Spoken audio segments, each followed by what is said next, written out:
Good afternoon, everybody. Uneducated Economist here. So I found a really good article in the Financial Times talking about the health of the economy. And if you really want to judge the health of the economy, you don't look at the stock market. You go down and you talk to your local business owners. And I totally agree.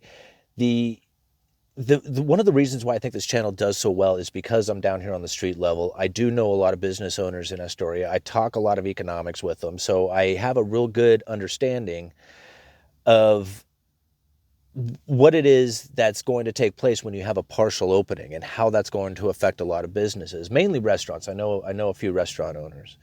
And so when you have this limited seating, and I did a video on this, when you have this limited seating, there is no way that this restaurant is going to be profitable.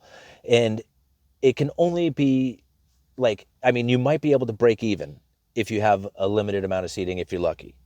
But the whole point of a restaurant is to have full dining all the time. As many seats as you can get in there. You built your restaurant in such a way that with it running at full capacity where you cannot seat any more people, it is the most profitable it could possibly be at that point.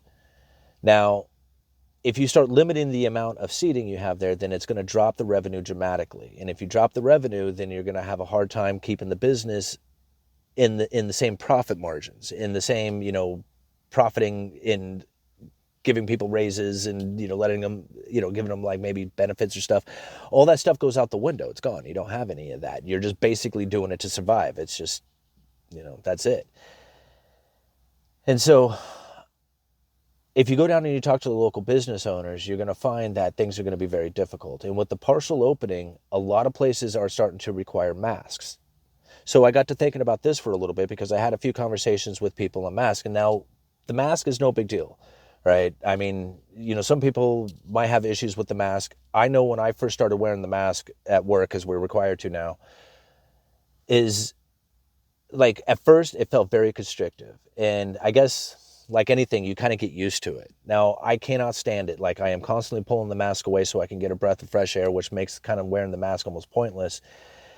But I guess if you're coughing and sneezing, you won't expose somebody else to the disease if you happen to have it.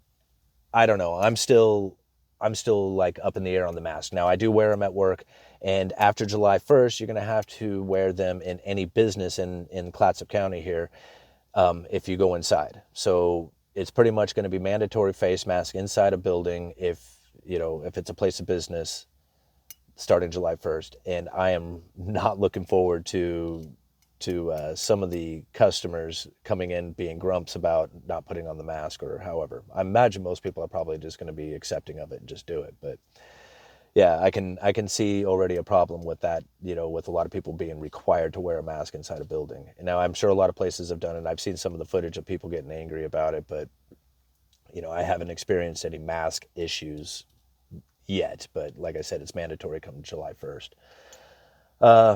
What else? Oh yeah, the mask. But so anyway, I've been talking to a few people about these masks, and they are constrictive. They're hard to breathe through. And I was talking with an elderly gentleman, and he was like a little bit bigger, in size. He was kind of hefty. And he talked about how every Saturday, him and his wife would go down to the grocery store, and that was kind of like, I think, his like out and about time. It was the time that he actually got to go for a walk or something like that. Because if you live here in Oregon, it rains a lot, and you don't really have a whole lot of opportunity to go walk around. Like today's a nice day, you could go walk out the Riverwalk. But during the wintertime, it's there's not a whole lot to do outside unless you want to get wet. So I would imagine like the way this guy talked about it is like every Saturday him and his wife would go walk up and down the aisles at the grocery store, and this was kind of like his getting out and moving around kind of day.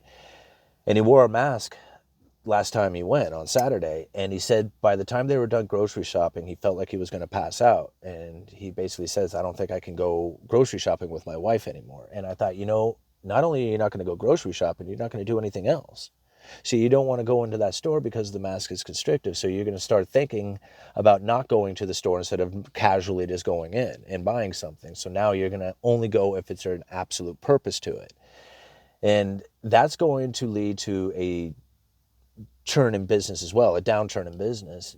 Because, if you think about it, like he was just happened to be out and about wandering around with his wife. He's like, oh, that looks good. I'll take that, And so there's add-on sales when you have another person who's, casually shopping with you. And so we're going to miss out on a lot of that. People are not going to want to sit at or go and sit anywhere and wear a mask. It's just not, it's just not going to be something that they're going to want to do. And I mean, I guess some people might after a while of getting used to it. Like I said, I kind of got used to it. But anyway, found those to be interesting ideas that what a mask could do for business. And we're also going to have a downturn in business on account that a lot of people are going to be losing that extra $600 a week from the, from the Fed to help out with the economy and spending into the economy. So that's going to be disappearing come July as well. And it was interesting because in the article they said that that unemployment benefit that is going to expire. They said that's going to take like 40% of a lot of people's income. And I thought, or is going to leave them with 40% of a lot of people's income. And I thought, $600 a week and $400 of unemployment from the state, $1,000 a week, that's doing pretty good, especially if you're just working an average job, then that's probably making more money than if you were working. And you take that away, that leaves $400 a week as opposed to $1,000. And I thought, you know what? I bet you it's less than that. I bet you people are going to make less than that on average, especially in a lot of areas, than what the supposed average is going to be. And so we're going to go from $1,000 a week with a lot of these people down to probably, $200 or $300. So anyway, Uneducated Economist. You guys let me know.